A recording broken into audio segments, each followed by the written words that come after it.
Welcome to travel ഓർമ്മ. Loss ഏഞ്ചൽസിലെ grand central market എന്ന് പറയുന്ന ഒരു മാർക്കറ്റിൽ ഭക്ഷണം കഴിക്കാൻ വേണ്ടിയിട്ട് ഡ്രൈവർ ഞങ്ങളിവിടെ കൊണ്ടുവന്നേക്കുക.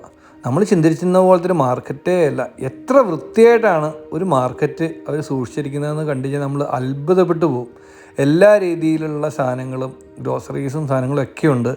ഒത്തിരി റെസ്റ്റോറൻറ്റ്സ് ഒരു സൈഡിലുണ്ട്.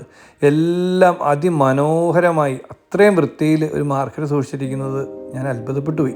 അപ്പോൾ അവിടെ നമ്മൾ ഭക്ഷണം കഴിക്കാനുള്ള റെസ്റ്റോറൻറ്റ് ഏതാണെന്ന് കണ്ടുപിടിക്കാൻ വേണ്ടി പോയി. എല്ലാ തരത്തിലുള്ള റെസ്റ്റോറൻറ്റുകളും അവിടെ ഉണ്ടായിരുന്നു. ഗ്രീക്ക് റെസ്റ്റോറൻറ്റ് ഉണ്ടായിരുന്നു. പക്ഷേ അതിരാവിലെ ആയതുകൊണ്ട് സ്ഥാപനങ്ങളൊക്കെ തുറന്നു വരുന്നതേ ഉള്ളൂ. എന്നാലും അത്യാവശ്യം റെസ്റ്റോറൻറ്റുകളൊക്കെ തുറന്നു തുടങ്ങി.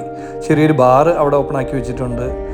ബാറിൽ രാവിലെ തന്നെ ബീരടിക്കണമെങ്കിൽ അതും അടിക്കാം. അപ്പോൾ ഏത് റെസ്റ്റോറൻറ്റാണ് കഴിക്കേണ്ടതെന്നുള്ള കൺഫ്യൂഷനിൽ ഞങ്ങൾ എല്ലായിടത്തേക്കും നടന്നു. അപ്പോൾ ചെറിയൊരു ബ്രേക്ക്ഫാസ്റ്റ് അവിടെ നിന്ന് കഴിച്ച് ഞാൻ ഒരു റാപ്പ് മാത്രം മേടിച്ച് പുറത്തേക്ക് ഇറങ്ങി. അപ്പോൾ ഒരു ഭാഗത്തേക്ക് നമ്മൾ നോക്കുമ്പോൾ ലോസ് ഏഞ്ചൽസ് എന്ന് പറയുന്ന സിറ്റി അതിമനോഹരമായ വലിയ കെട്ടിടങ്ങളുണ്ട്. ഒരു ഭാഗത്ത് ഇങ്ങനെയൊരു മാർക്കറ്റ്. അപ്പോൾ ഇവിടെ നിന്ന് വീണ്ടും അടുത്ത സ്ഥലത്തേക്ക് നമ്മൾ തുടരുകയാണ്.